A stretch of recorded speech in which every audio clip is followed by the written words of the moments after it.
ओम नमः शिवाय। हर हर महादेव। आप सुन रहे हैं पौराणिक अमृतवाणी द्वारा प्रसारित शिव महापुराण कथा। कथा को सुनने के लिए चैनल को लाइक शेयर एंड सब्सक्राइब करें। आगे की कथा प्रारंभ करते हैं। अथैक त्रिशो अध्याय। यज्ञ मंडप में आकाशवाणी द्वारा दक्ष को फटकारना तथा देवताओं को सावधान करना। ब्रह्मा जी बोले, हे मुनीश्वर, इसी बीच वहाँ दक्ष तथा देवताओं को सुनाते हुए आकाशवाणी ने यथार्थ बात कही। आकाशवाणी बोली, हे दुराचारी तथा धम्मवृत्ति में तत्पर दक्ष, हे महामूढ़, तुमने यह कैसा अनर्थकारी कर्म कर डाला। हे मूढ़, तुमने शिव भक्तराज दधीची के कथन को भी प्रमाण नहीं माना, जो तुम्हारे लिए सब प्रकार से आनंददायक और मंगलकारी था। वे ब्राह्मण तुमको दुस्सह शाप देकर चले गए, तब भी तुम मूढ़ ने अपने मन में कुछ भी नहीं समझा। इसके अनंतर तुमने अपने घर में स्वतः आई हुई अपनी मंगलमयी पुत्री सती का विशेष आदर क्यों नहीं किया। हे ज्ञान दुर्बल, तुमने सती और महादेव जी की पूजा नहीं की है। तुमने क्या किया। मैं ब्रह्मा जी का पुत्र हूँ ऐसा समझकर विमोह में पढ़कर तुम व्यर्थी घमंड में भरे हुए हो। वे सती सदा आराधना के योग्य समस्त पुण्यों का फल देने वाली, तीनों लोकों की माता, कल्याण स्वरूपा और शंकर के आधे अंग में निवास करने वाली हैं। वे महेश्वरी सती देवी पूजित होने पर सदा संपूर्ण सौभाग्य प्राप्त करने वाली है और अपने भक्तों को सब प्रकार से मंगल देने वाली हैं। वे सती देवी ही पूजित होने पर संसार का भय दूर करने वाली है और मनोवांछित फल देने वाली हैं और समस्त उपद्रवों को नष्ट करने वाली हैं। वे परमा परमेश्वरी सती ही पूजित होने पर सदा कीर्ति, भोग तथा मोक्ष प्रदान करती हैं। वे सती ही इस जगत को जन्म देने वाली माता, जगत की रक्षा करने वाली अनादि शक्ति और कल्प के अंत में जगत का संहार करने वाली हैं। वे सती ही जगत की माता, भगवान विष्णु की माता, विलासिनी तथा ब्रह्मा, इंद्र, चंद्र, अग्नि एवं सूर्य आदि की जननी मानी गई हैं। वे सती ही तपस्या, धर्म, दान आदि का फल देने वाली शंभु शक्ति महादेवी, दुष्टों का हनन करने वाली और परात्पर शक्ति है। ऐसी सती देवी जिनकी सदा प्रिय भार्या है, उन शिव को दुष्ट विचार वाले मूढ़ तुमने यज्ञ भाग नहीं दिया। भगवान शिव ही परमेश्वर, सबके स्वामी, परात्पर ब्रह्मा, विष्णु आदि के द्वारा सम्यक सेव्य हैं और सबका कल्याण करने वाले हैं। इन्हीं के दर्शन की इच्छा से सिद्ध पुरुष तपस्या करते हैं और इन्हीं के दर्शन की इच्छा वाले योगी जन योग साधना में प्रवृत्त होते हैं। अनंत धन धान्य और यज्ञ आदि का सबसे महान फल शंकर का ही दर्शन कहा गया है। शिव जी ही जगत का धारण पोषण करने वाले, समस्त विद्याओं के पति, सब कुछ करने में समर्थ, आदि विद्या के श्रेष्ठ स्वामी और समस्त मंगलों के मंगल हैं। हे खल, तुमने उनकी शक्ति का सत्कार नहीं किया, इसलिए अवश्य ही इस यज्ञ का विनाश हो जाएगा। पूजनीय व्यक्तियों की पूजा ना करने से अमंगल होता है क्या। परम पूजनीय वे शिवा तुम्हारी पूजा के योग्य नहीं थी। शेषनाग अपने हजारों मस्तकों से प्रतिदिन जिनके चरण रज को प्रेम पूर्वक धारण करते हैं, उन्हीं शिव की शक्ति है शिवा सती हैं। जिनके चरण कमलों का आदर पूर्वक ध्यान और पूजन कर विष्णु को प्राप्त हो गए, उन्हीं शिव की पत्नी सती हैं। जिनके चरण कमलों का ध्यान एवं पूजन कर ब्रह्मा जी ब्रह्मत्व को प्राप्त हो गए, जिनके चरण कमलों का आदर पूर्वक निरंतर ध्यान एवं पूजन करके इंद्र आदि लोकपालों ने अपने अपने उत्तम पद को प्राप्त किया, उन्हीं शिव की पत्नी सती हैं। भगवान शिव संपूर्ण जगत के पिता हैं और शक्ति रूपी देवी सती जगन माता कही गई हैं। वे मूढ़, तुमने उनका सत्कार नहीं किया, तुम्हारा कल्याण कैसे होगा।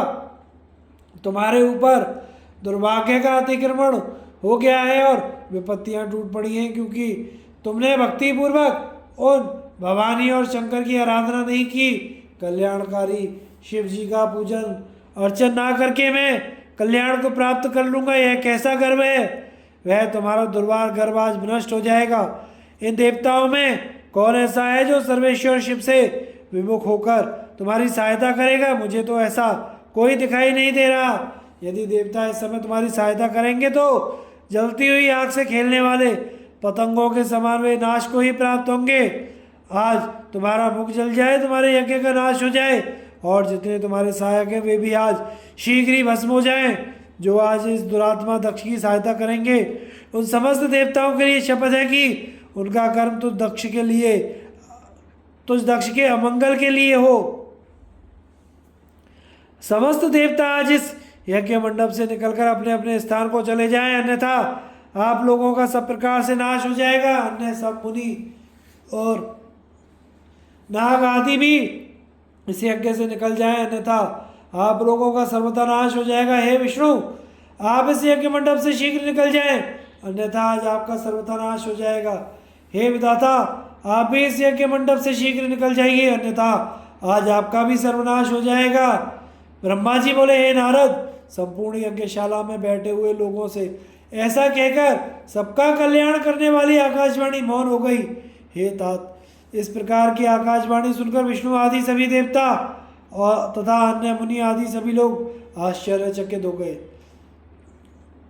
इस प्रकार श्री शिव महापुराण के अंतर्गत द्वितीय रुद्र संहिता के द्वितीय सती खंड में उपाख्यान में आकाशवाणी वर्णन नामक 31वां अध्याय पूर्ण हुआ। अथ द्वात्रिंशो अध्याय। सती के दग्ध होने का समाचार सुनकर कुपित हुए शिव का अपनी जटा से वीरभद्र और महाकाली को प्रकट करके उन्हें यज्ञ विध्वंस करने की आज्ञा देना। नारद जी बोले, हे ब्राह्मण, आकाशवाणी को सुनकर अज्ञानी दक्ष ने क्या किया तथा अन्य उपस्थित लोगों ने क्या किया, उसके बाद क्या हुआ, इसे बताइए। हे महामते, भृगु जी के मंत्र बल से पराजित होकर शिव जी के गणों ने क्या किया, वे कहाँ गए, ये सब आप मुझे बताइए। ब्रह्मा जी बोले, हे नारद, आकाशवाणी सुनकर समस्त देवता आदि आश्चर्यचकित हो गए। वे मोहित होकर जहाँ तहाँ खड़े हो गए, कुछ भी ना बोल सके। भृगु जी के मंत्र बल से जो वीर शिवगण बच गए थे, वे भागते हुए शिव की शरण में गए।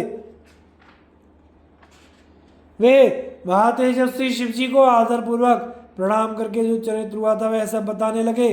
गण बोले, हे देवदेव, हे महादेव, शरण में आए हुए हम लोगों की रक्षा कीजिए, और हे नाथ, आदरपूर्वक सती जी का चरित्र विस्तार से सुनिए। हे महेश्वर, अभिमान से युक्त दुरात्मा दक्ष ने तथा देवताओं ने सती का अपमान और अनादर किया।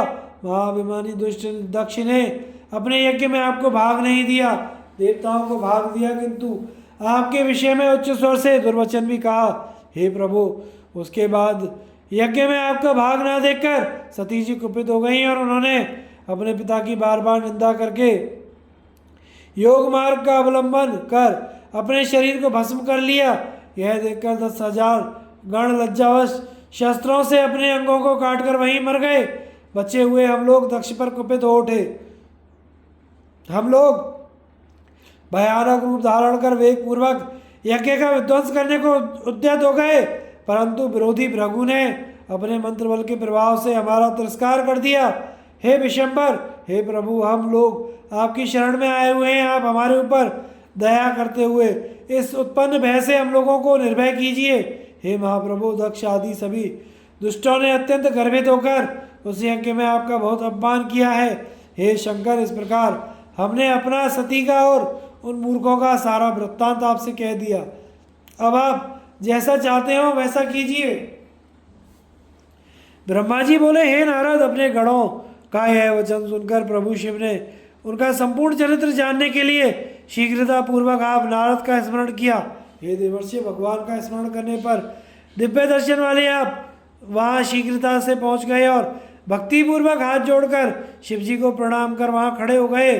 उसके बाद स्वामी शंकर जी ने आपकी प्रशंसा करके दक्ष यज्ञ में गई हुई सती का समाचार एवं अन्य दूसरी घटनाओं के संबंध में पूछा। हे नारद, शिव जी के पूछने पर शिव स्वरूप आपने शीघ्र ही जो कुछ दक्ष यज्ञ में घटित हुआ वह सब समाचार कह दिया।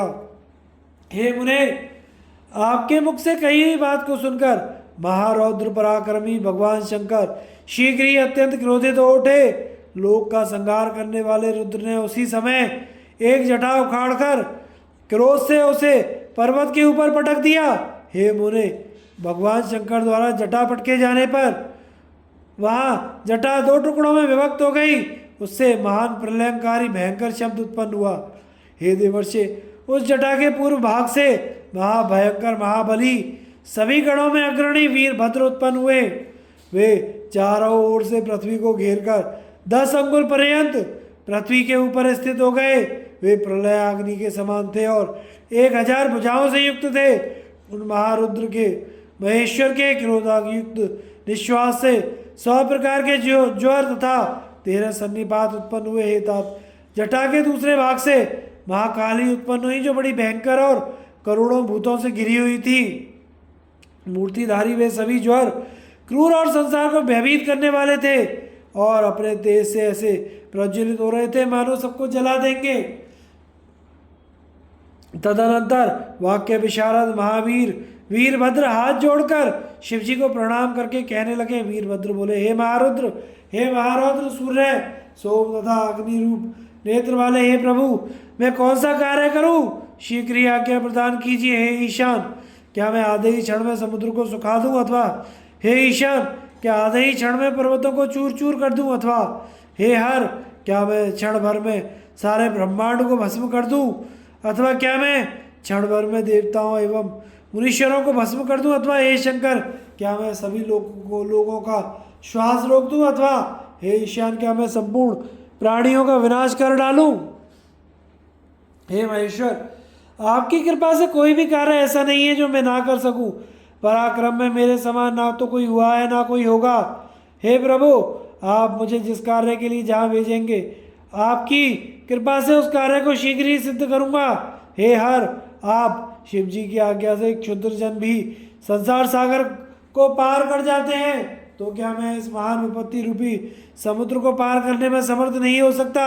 हे शंकर, आपके द्वारा भेजे गए तृण से भी क्षण मात्र में ही बिना प्रयत्न के बहुत बड़ा कार्य किया जा सकता है, इसमें संशय नहीं। हे शंभो, यद्यपि सारा कार्य आपके लीला मात्र से ही सिद्ध हो सकता है, फिर भी यदि आप मुझे भेज दें तो यह आपकी बहुत बड़ी कृपा होगी। हे शंभो, हे शंकर, आपकी कृपा से मुझ में ऐसी शक्ति है जैसी आपकी कृपा के बिना अन्य किसी में भी नहीं हो सकती। आपकी कृपा के बिना कोई एक तृण भी हिलाने में समर्थ नहीं है, यह सत्य है, इसमें संदेह नहीं है। हे शंभो, हे महेश्वर, सभी देवता आपके नियंत्रण में हैं, उसी प्रकार मैं भी समस्त प्राणियों के नियामक आपके नियंत्रण में ही हूँ।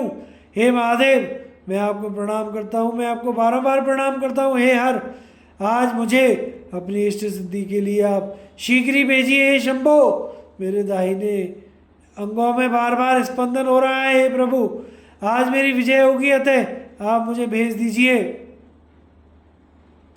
हे शंभो, इस समय मुझे विशेष हर्ष तथा उत्साह हो रहा है और मेरा मन आपके चरण कमलों में लगा हुआ है, अतः पग पग पर मेरे लिए शुभ परिणाम का विस्तार होगा। हे शंभो, उत्तम आश्रय स्वरूप आप शिव में जिसकी सुदृढ़ भक्ति है, उसी की सदा विजय होती है और उसी का प्रतिदिन कल्याण होता है। ब्रह्मा जी बोले, हे नारद, उनके द्वारा कहे गए इस वचन को सुनकर मंगलपति सदाशिव अत्यंत प्रसन्न हो गए और हे वीरभद्र, तुम्हारी जय हो, यह आशीर्वाद देकर उनसे पुनः कहने लगे। महेश्वर बोले, हे तात, हे वीरभद्र, शांत मन से मेरी बात सुनो और शीघ्र ही प्रयत्नपूर्वक उस कार्य को करो जिससे मुझे प्रसन्नता हो। इस समय ब्रह्मा का पुत्र दक्ष यज्ञ करने के लिए तत्पर है। वह महाभिमानी, दुष्ट तथा अज्ञानी विशेष रूप से मेरा विरोध कर रहा है। हे गणश्रेष्ठ, तुम यज्ञ को और यज्ञ में सम्मिलित सभी को भस्म करके शीघ्र ही मेरे स्थान पर पुनः लौटाओ। देवता, गंधर्व, यक्ष तथा अन्य कोई भी जो वहाँ हो, आज उन्हें शीघ्र ही सहसा भस्म कर डालना। वहाँ ब्रह्मा, विष्णु, इंद्र, यम कोई भी हो, तुम उन सबको प्रयत्नपूर्वक आज ही गिरा दो। देवता, गंधर्व, यक्ष अथवा अन्य कोई भी जो वहाँ हो, उन्हें आज ही शीघ्र सहसा भस्म कर डालना। दधीची की दिलाई हुई मेरी शपथ का उल्लंघन करके जो भी वहाँ ठहरे हुए हैं, उन्हें निश्चय ही तुम प्रयत्नपूर्वक जला देना। यदि भ्रमवश प्रथम गण और विष्णु आदि वहाँ आ जाएं, तो शीघ्र ही अनेक आकर्षण मंत्रों से खींचकर उन्हें भस्म कर देना। जो मेरी शपथ का उल्लंघन करके गर्भित हो वहाँ ठहरे हुए हैं, वे मेरे द्रोही हैं, अतः उन्हें अग्नि की लपटों से भस्म कर देना। दक्ष के यज्ञ स्थल में स्थित लोगों को उनकी पत्नियों तथा सामग्री सहित जलाकर भस्म करके शीघ्रता से पुनः चले आओ। तुम्हारे वहाँ जाने पर विश्वदेव आदि देवगण भी यदि सामने आकर सादर स्तुति करें, तो भी तुम उन्हें शीघ्र ही आग की ज्वाला से जला डालना। इस प्रकार जो भी मुझसे द्रोह करने वाले देवतागण वहां उपस्थित हो उन्हें शीघ्र ही अग्नि की ज्वाला में जलाकर मेरे समीप लौट आना। मंत्रपालक समझकर उनकी उपेक्षा कदापि न करना। हे वीर, पत्नियों तथा बंधुओं सहित वहां उपस्थित दक्ष आदि सभी को लीला पूर्वक भस्म करने के बाद ही तुम जल ग्रहण करना, अर्थात कार्य पूर्ण होने के अनंतर ही विश्राम करना। ब्रह्मा जी बोले, वेद मर्यादा का पालन करने वाले काल के भी शत्रु तथा सर्वेश्वर शिव जी ने रोष में आंखें लाल कर महावीर वीरभद्र से इस प्रकार कहकर मौन धारण कर लिया। इस प्रकार श्री शिव महापुराण के अंतर्गत द्वितीय रुद्र संहिता के द्वितीय सती खंड में वीरभद्र की उत्पत्ति और उन्हें शिव का उपदेश वर्णन नामक 32वां अध्याय पूर्ण हुआ। अथ त्रय स्त्रिंशो अध्याय गणों सहित वीरभद्र और महाकाली का दक्ष यज्ञ विध्वंस के लिए प्रस्थान। ब्रह्मा जी बोले, हे नारद, महेश्वर के कहे गए इन वचन को आदर पूर्वक सुनकर वीरभद्र बहुत संतुष्ट हुए। उन्होंने महेश्वर को प्रणाम किया। तत्पश्चात त्रिशूलधारी उन देवाधिदेव की आज्ञा को शिरोधार्य कर वीरभद्र वहां से शीघ्र ही दक्ष के यज्ञ की ओर चल पड़े। भगवान शिव ने प्रलयाग्नि के समान करोड़ों महावीर गणों केवल शोभा के लिए उनके साथ भेज दिया। वे बलशाली तथा वीरगण वीरभद्र के आगे तथा और पीछे चल रहे थे। कौतूहल करते हुए वीरभद्र सहित जो लाखों गण थे वे काल के भी काल, शिव के पार्षद थे, वे सब रुद्र के समान थे। महात्मा वीरभद्र शिव के समान ही वेशभूषा धारण करके रथ पर बैठकर उन गणों के साथ चल पड़े। उनकी 1000 भुजाएं थी। उनके शरीर में नागराज लिपटे हुए थे। वे प्रबल और भयंकर दिखाई पड़ रहे थे। उनका रथ 8 लाख हाथ विस्तार वाला था। उसमें 10,000 सिंह जुटे हुए थे जो प्रयत्न पूर्वक उस रथ को खींच रहे थे। उसी प्रकार बहुत से प्रबल सिंह, शार्दूल मृग, मत्स्य, हजारों हाथी उनके पार्श्व रक्षक थे। इस प्रकार जब दक्ष के विनाश के लिए वीरभद्र ने प्रस्थान किया उस समय कल्प वृक्षों से फूलों की वर्षा होने लगी। सभी गणों ने शिव की जी की के कार्य के लिए चेष्टा करने वाले वीरभद्र की स्तुति की और उस यात्रा के उस समय कुतूहल करने लगे। उसी समय काली, कात्यायनी, ईशानी, चामुंडा, मुंड मर्दिनी, भद्रकाली, भद्रा, त्वरिता तथा वैष्णवी इन 9 दुर्गाओं तथा समस्त भूतगणों के साथ महाकाली दक्ष का विनाश करने के लिए चल पड़ी। शिव की आज्ञा के पालक डाकिनी, शाकिनी, भूत, प्रमद, गुह्यक, कूष्मांड, परपट, चटक, ब्रह्म, राक्षस, भैरव तथा क्षेत्रपाल आदि वीर दक्ष के यज्ञ का विनाश करने के लिए तुरंत चल दिए। उसी प्रकार 64 गणों के साथ योगिनियों का मंडल भी सहसा कुपित होकर दक्ष यज्ञ का विनाश करने के लिए निकल पड़ा। हे नारद, उन सभी गणों के धैर्यशाली तथा महाबली मुख्य गणों का जो समूह था उसकी संख्या सुनिए। शंकुगण नामक गणेश्वर 10 करोड़ गणों के साथ, केकराक्ष 10 करोड़ गणों के साथ, विक्रत 8 करोड़ गणों के साथ चले। हे तात, हे मुने, विशाख 64 करोड़, परियात्रिक 9 करोड़, सर्वांकक 6 करोड़, वीर विक्रतानंद भी 6 करोड़, गणों में श्रेष्ठ ज्वालकेश 12 करोड़, समदीजीमान 7 करोड़, दुद्रव 8 करोड़, कपालिश 5 करोड़, संधारक 6 करोड़, कोटि और कुंड 1 करोड़, गणों में उत्तम विष्ठम्भ 64 करोड़, वीरों के साथ सन्नाथ पिप्पल 1000 करोड़, आवेशन तथा चंद्रतापन 8 करोड़, गणाधीश महावेश 1000 करोड़ गणों के साथ, कुंडी 12 करोड़ और गणश्रेष्ठ पर्वतक भी 12 करोड़ गणों के साथ दक्ष यज्ञ का विध्वंस करने के लिए चल पड़े। काल, कालक और महाकाल 100 करोड़ गणों के साथ लेकर दक्ष के यज्ञ की ओर चल पड़े। हे तात, अग्निकृत 100 करोड़, अग्निमुख 1 करोड़, आदित्य मूर्धा तथा घनावय 1 करोड़, सन्नाहा 100 करोड़, गण कुमुद 1 करोड़, गणेश्वर अमोक तथा कोकिल 1 करोड़, गणाधीश काष्ठागुण, सुकेशी, वृषभ तथा सुमंत्रक 64 करोड़ गणों को साथ लेकर चले। हे तात, गणों में श्रेष्ठ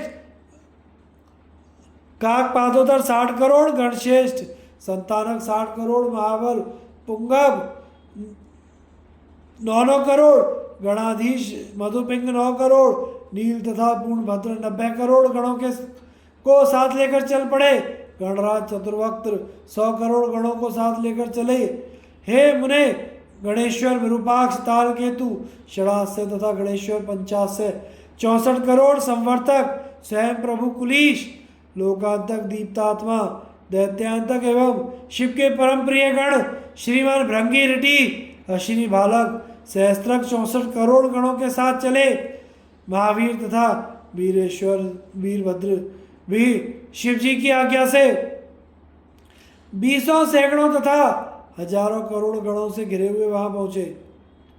वीरभद्र 1000 करोड़ भूतों तथा 3 करोड़ रोम जनित स्वयं गणों के साथ शीघ्र ही वहां पहुंच गए। उस समय भेरियों की गंभीर ध्वनि होने लगी, शंख बजने लगे, जटाहर मुखों तथा श्रृंगार से अनेक प्रकार के शब्द होने लगे। उस समय चित्त को आकर्षित एवं सुखानुभूति उत्पन्न करने वाले बाजों का शब्द चारों ओर व्याप्त हो गया। हे महामुने, सेनापति सहित महाबली वीरभद्र उस समय यात्रा में अनेक प्रकार के सुखदायक शकुन होने लगे। इस प्रकार से महापुराण के अंतर्गत द्वितीय रुद्र संहिता के द्वितीय सदी खंड में वीरभद्र की यात्रा का वर्णन नामक 33वां अध्याय पूर्ण हुआ। अथ चतुस्त्रिंशो अध्याय दक्ष तथा देवताओं का अनेक अपशकुनों तथा उत्पाद सूचक लक्षणों को देखकर भयभीत होना। ब्रह्मा जी बोले, इस प्रकार गणों सहित वीरभद्र के प्रस्थान करने पर दक्ष तथा देवताओं को अनेक प्रकार के अशुभ लक्षण दिखाई पड़े। गणों सहित वीरभद्र के चल देने पर वहां अनेक प्रकार के उत्पन्न होने लगे। और हे देवर्षे, यज्ञ विध्वंस की सूचना देने वाले 3 प्रकार के आध्यात्मिक, आदि दैविक एवं आदि भौतिक अपशकुन होने लगे। हे तात, दक्ष की बाई आंख, बाई भुजा तथा बाई जांघ भड़कने लगी, जो अनेक प्रकार के कष्ट देने वाली तथा सर्वथा अशुभ की सूचक थी। उस समय दक्ष के यज्ञ स्थल में भूकंप उत्पन्न हो गया। दक्ष को दोपहर में अनेक अद्भुत नक्षत्र दिखने लगे, दिशाएं मलिन हो गई, सूर्य चितकबरा हो गया, सूर्य पर हजारों घेरे पड़ गए, जिससे वह भयंकर दिखाई पड़ने लगा। बिजली तथा अग्नि के समान दीप्तिमान तारे टूटकर गिरने लगे। नक्षत्रों की गति टेढ़ी और नीचे की ओर हो गई। हजारों गिद्ध सिर को छूकर उड़ने लगे और उन गिद्धों के पंखों की छाया से यज्ञ मंडप ढक गया। यज्ञ भूमि में सियार तथा उल्लू शब्द करने लगे। आकाश मंडल से श्वेत बिच्छुओं की उल्कावृष्टि होने लगी। धूलि की वर्षा के साथ तेज हवाएं चलने लगी और विवर्त घूमती हुई वायु से कंपित होकर टिड्डियां सब जगह उड़ने लगी। दक्ष ने देवताओं के साथ जिस नवीन तथा अद्भुत यज्ञ मंडप का निर्माण किया था, उसे वायु ने ऊपर की ओर उड़ा दिया। दक्ष आदि सभी लोग अद्भुत प्रकार से रक्त का वमन करने लगे और हड्डी से समन्वित मांस खंड बार बार उगलने लगे। ये सभी लोग वायु के झोंके से हिलते हुए दीपक के समान कांपने लगे। अस्त्रों से आहत हुए प्राणियों के समान दुखित हो गए। जिस प्रकार वन में प्रातः काल के समय कमल पुष्पों पर तुषार ओस की वर्षा हुई है, उसी प्रकार शब्द करते हुए वाष्प की वर्षा होने लगी। जिस प्रकार रात्रि में कमल तथा दिन में कुमुद बंद हो जाते हैं, उसी प्रकार दक्ष आदि की विशाल आंखें अचानक बंद हो गई। आकाश से रक्त की वर्षा होने लगी, दिशाएं अंधकार से ढक गई तथा सभी प्राणियों से को संत्रस्त करता हुआ दिग्दाह होने लगा। हे मुने, जब विष्णु आदि देवताओं ने इस प्रकार के उत्पात होते देखे तो वे अत्यंत भयभीत उठे। हाय, हम लोग मारे गए। इस प्रकार कहते हुए वे मूर्छित होकर पृथ्वी पर गिर पड़े। जैसे नदी के वेग से किनारे पर वृक्ष गिर जाते हैं, वे पृथ्वी पर इस प्रकार गिरकर अचेत हो जाते हैं थे। और जैसे काटने के बाद विषैला सर्प अचेत हो जाता है और कभी गेंद के समान पृथ्वी पर गिरकर पुनः उठ जाते थे, तदनंतर वे ताप से व्याकुल होकर कुर्री पक्षी की भांति विलाप करते थे एवं उक्ति तथा प्रत्युक्ति का शब्द करते हुए रो रहे थे। उस समय विष्णु सहित सभी लोगों की शक्ति कुंठित हो गई। वे आपस में एक दूसरे के समीप कंठ पर्यंत कछुए के समान लौटने लगे। इसी बीच वहां समस्त देवताओं विशेषकर दक्ष को सुनाते हुए आकाशवाणी हुई। आकाशवाणी बोली, हे दक्ष, तुम्हारे जन्म को धिक्कार है, तुम महामूढ़ और पापी हो। शिव जी के कारण आज तुम्हें महान दुख प्राप्त होगा जिसका निवारण नहीं हो सकता। यहाँ जो तुम्हारे सहायक मूर्ख देवता उपस्थित हैं उन्हें भी महान दुख होगा, इसमें संशय नहीं। ब्रह्मा जी बोले, हे मुने, उस आकाशवाणी को सुनकर, उन उपद्रवों को देखकर दक्ष तथा अन्य देवता आदि भी अत्यंत भयभीत हो उठे। उस समय दक्ष मन ही मन अत्यंत व्याकुल हो कांपने लगे और अपने प्रभु लक्ष्मीपति भगवान श्री विष्णु की शरण में गए। भयभीत तथा बेसुध वे दक्ष और स्वजन वत्सल देवादिदेव विष्णु को प्रणाम करके तथा उनकी स्तुति करके कहने लगे। इस प्रकार श्री शिव महापुराण के अंतर्गत द्वितीय रुद्र संहिता के द्वितीय सती खंड में अपशकुन दर्शन नामक 34वां अध्याय पूर्ण हुआ।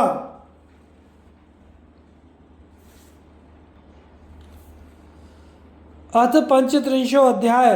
दक्ष द्वारा यज्ञ की रक्षा के लिए भगवान विष्णु से प्रार्थना। भगवान का शिवद्रोह जनित संकट को टालने में अपनी असमर्थता बताते हुए दक्ष को समझाना तथा सेना सहित वीरभद्र का आगमन। दक्ष बोले, हे देवते, हे हरे, हे विष्णु, हे दीनबंधु, हे कृपानिधे, आपको मेरी और मेरे यज्ञ की रक्षा करनी चाहिए। आप ही यज्ञ के रक्षक, यज्ञ करने वाले और यज्ञ स्वरूप हैं। प्रभु, आपको ऐसी कृपा करनी चाहिए जिससे यज्ञ का विनाश न हो। ब्रह्मा जी बोले, हे मुनीश्वर, इस प्रकार आदर पूर्वक प्रार्थना करके वैसे व्याकुल चित्त वाले दक्ष उनके चरणों में गिर पड़े। तब दुखी मन वाले दक्ष को उठाकर और उन दुर्बुद्धि की बात को सुनकर विष्णु ने शिव का स्मरण किया। अपने प्रभु एवं महान ऐश्वर्य से युक्त परमेश्वर शिव का स्मरण करके शिव तत्व के ज्ञाता श्री हरि दक्ष को संबोधित करते हुए कहने लगे। हरि बोले, हे दक्ष, मैं आपको यथार्थ बात बता रहा हूँ, मेरी बात सुनिए। यह आपके लिए सर्वथा हितकर तथा महामंत्र की तरह सुखदायक है। हे दक्ष, शिव तत्व को ना जानने के कारण आपने सबके अधिपति परमात्मा शंकर की अवहेलना की है। ईश्वर की अवहेलना करने से सारा कार्य न केवल सर्वथा निष्फल हो जाता है, अपितु पग पग पर विपत्ति भी आती है। जहाँ पूज्य लोगों की पूजा होती है और पूजनीय की पूजा नहीं होती, वहाँ दरिद्रता, मृत्यु, भय, ये 3 शब्द अवश्य होते हैं। इसलिए संपूर्ण प्रयत्न से तुम्हें भगवान वृषभ ध्वज का सम्मान करना चाहिए। महेश्वर का अपमान करने से ही आपके ऊपर महान भय उत्पन्न हुआ है। हम सब लोग प्रभु होते हुए भी आज आपकी दुर्नीति के कारण कुछ भी करने में असमर्थ हैं। मैं सत्य कह रहा हूँ। ब्रह्मा जी बोले, हे नारद, विष्णु का यह वचन सुनकर दक्ष चिंता में पड़ गए। उनका मुख तथा उनके चेहरे का रंग फीका पड़ गया। वे चुप होकर पृथ्वी पर खड़े रह गए। इसी समय रुद्र के भेजे हुए गणनायक वीरभद्र अपनी सेना के साथ यज्ञ स्थल में जा पहुंचे। कुछ गण भूपृष्ठ पर आ गए, कुछ आकाश में स्थित हो गए, कुछ गण दिशाओं तथा विदिशाओं को व्याप्त करके खड़े हो गए। शिव की आज्ञा से वे रुद्र के समान पराक्रम वाले शूर, निर्भीक तथा वीरों में श्रेष्ठ असंख्य गण सिंहनाद करते हुए वहां पहुंच गए। उस घोर नाद से तीनों लोग गूंज उठे। आकाश धूल से भर गया, दिशाएं अंधकार से आवृत हो गई। 7 दीपों से युक्त पृथ्वी भय से अत्यंत व्याकुल होकर पर्वत और वनों सहित कांपने लगी तथा सभी समुद्र विक्षुब्ध हो उठे। समस्त लोगों का विनाश करने वाले इस प्रकार के उस विशाल सैन्य दल को देखकर समस्त देवता आदि चकित रह गए। इस सैन्य उद्योग को देखकर मुख से रक्त का वमन करते हुए वे दक्ष पत्नी सहित विष्णु के चरणों में दंड की भांति गिर पड़े और इस प्रकार कहने लगे। दक्ष बोले, हे विष्णु, हे महाप्रभु, आपके बल से ही मैंने इस महान यज्ञ का आरंभ किया है। सत्कर्म की सिद्धि के लिए आप ही प्रमाण माने गए हैं। हे विष्णु, आप कर्मों को के साक्षी तथा यज्ञों के प्रतिपालक हैं। हे महाप्रभु, आप वेद शास्त्र सर्वस्व धर्म और ब्रह्मा के रक्षक हैं। अतः हे प्रभु, आपको मेरे इस यज्ञ की रक्षा करनी चाहिए। आपके अतिरिक्त दूसरा कौन समर्थ है, क्योंकि आप सबके प्रभु हैं। ब्रह्मा जी बोले, तब दक्ष की अत्यंत दीनतापूर्ण बात सुनकर भगवान विष्णु शिव तत्व से विमुख उन दक्ष को बोध प्रदान करते हुए कहने लगे। विष्णु बोले, हे दक्ष, मुझे आपके यज्ञ की रक्षा अवश्य करनी चाहिए। धर्म के परिपालन विषय में जो मेरी सत्य प्रतिज्ञा है वह सर्वत्र विख्यात है। आपने जो कहा है वह सत्य है, उसका व्यतिक्रम कैसे हो सकता है। परंतु दक्ष, मैं जो कहता हूँ उसे आप सुनिए। इस समय क्रूरतापूर्ण बुद्धि को त्याग दीजिए। हे दक्ष, देवताओं के क्षेत्र नैमिषारण्य में जो अद्भुत घटना घटित हुई थी, क्या उसका स्मरण आपको नहीं हो रहा है? आप कुबुद्धि के कारण उसे भूल गए। रुद्र के कोप से आपकी रक्षा करने में यह कौन समर्थ है? हे दक्ष, आपकी रक्षा किसको अभिमत नहीं है, परंतु जो आपकी रक्षा करने को उद्यत है वह दुर्बुद्धि है। हे दुर्मते, क्या कर्म है क्या अकर्म है, इसे आप समझ नहीं पा रहे हैं। केवल कर्म ही सब कुछ करने में सर्वदा समर्थ नहीं हो सकता। जिसके सहयोग से कर्म में कुछ करने का सामर्थ्य आता है, उसी को आप स्वकर्म समझिए। भगवान शिव के बिना दूसरा कोई भी कर्म में कल्याण करने की शक्ति देने वाला नहीं है। जो शांत होकर ईश्वर में मन लगाकर भक्ति पूर्वक कार्य करता है, उसी को भगवान शिव उस कर्म का फल देते हैं। जो मनुष्य केवल ज्ञान का सहारा लेकर अनीश्वरवादी हो जाता है, वे 100 करोड़ कल्पों तक नरक में ही पड़े रहते हैं। केवल कर्म परायण रहने वाले लोग प्रत्येक जन्म में कर्म में पाशों से बनते हैं और नरकों की यातना भोगते हैं। ये रुद्रगणों के स्वामी शत्रुमर्दन रुद्र की क्रोधाग्नि से उत्पन्न वीरभद्र यज्ञ भूमि में आ गए हैं। ये हम लोगों के विनाश के लिए आए हैं, इसमें संशय नहीं है। चाहे कुछ भी हो, वास्तव में इनके लिए कुछ भी अशक्य नहीं है। महान समर्थशाली ये हम सबको अवश्य ही जलाकर शांत चित्त होंगे, इसमें संशय नहीं है। मैं ब्रह्म से महादेव जी की शपथ का उल्लंघन करके जो यहाँ रुक गया, उसके कारण आपके साथ मुझे भी दुख सहना पड़ेगा। हे दक्ष, आज मुझमें इनको रोक सकने की शक्ति नहीं है, क्योंकि शपथ का उल्लंघन करने से मैं शिवद्रोही हो गया हूँ। भगवान शिव से द्रोह करने वाले को त्रिकाल में भी सुख नहीं मिलता, अतः आज आपके साथ मुझे भी अवश्य दुख प्राप्त हुआ है। मेरा सुदर्शन नामक चक्र भी इन पर प्रभाव नहीं डाल पाएगा, क्योंकि यह शैव चक्र केवल अशैवों का लय करने वाला है। वीरभद्र पर इस चक्र से प्रहार करते ही बिना उनका वध किए ही यह शैव चक्र शीघ्र ही शिव जी के पास चला जाएगा। यह शैव चक्र शिव जी की शपथ का उल्लंघन करने वाले मेरे पास मुझ पर सहसा बिना प्रहार किए हुए अब तक स्थित है, यही उनकी महान कृपा है। अब यह चक्र निश्चित रूप से मेरे पास नहीं रहेगा और अग्नि की लपटों से व्याप्त होकर इस समय शीघ्र ही चला जाएगा। हम लोगों के द्वारा शीघ्रता से आदरपूर्वक पूजा किए जाने पर भी महान क्रोध से भरे हुए ये वीरभद्र हमारी रक्षा नहीं करेंगे। हाय, बड़े दुख की बात है कि असमय में ही हम लोगों के लिए प्रलय आ गया। इस समय आपका और हमारा विनाश उत्पन्न हो गया है। इस समय त्रिलोकी में हमारी रक्षा करने वाला कोई नहीं है। भला शंकर के द्रोही को शरण देने वाला संसार में कौन होगा? शरीर का नाश हो जाने पर भी शिवद्रोह के कारण उन्हें यम की यातनाएं प्राप्त होती हैं। बहुत दुख देने वाली उन यातनाओं को सहा नहीं जा सकता।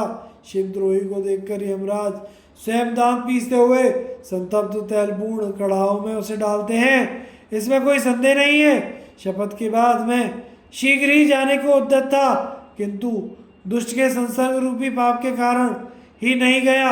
यदि इस समय हम लोग भागने का प्रयास भी करें तो कर्षण करने वाले शिव भक्त वीरभद्र अपने शस्त्रों से हमें खींच लेंगे, क्योंकि स्वर्ग पृथ्वी पाताल में जहाँ कहीं भी वीरभद्र के शस्त्रों का जाना असंभव नहीं है। त्रिशूलधारी श्री रुद्र के जितने भी गण यहाँ हैं, उन सबकी ऐसी ही शक्ति है। पूर्व समय में काशी में काल भैरव ने अपने नख के अग्रभाग से लीला पूर्वक ब्रह्मा जी के 5वें सर को काट दिया था। ऐसा कहकर अत्यंत व्याकुल मुख कमल वाले विष्णु चुपचाप बैठ गए। उसी समय वीरभद्र भी यज्ञ मंडप में आ पहुंचे।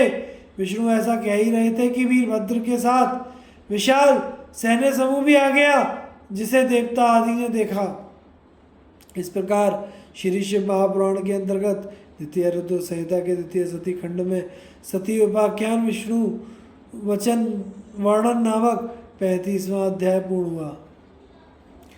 आगे की कथा का प्रसारण हम अगले भाग में करेंगे। कथा को सुनते रहिए, चैनल को लाइक शेयर एंड सब्सक्राइब कीजिए। हर हर महादेव।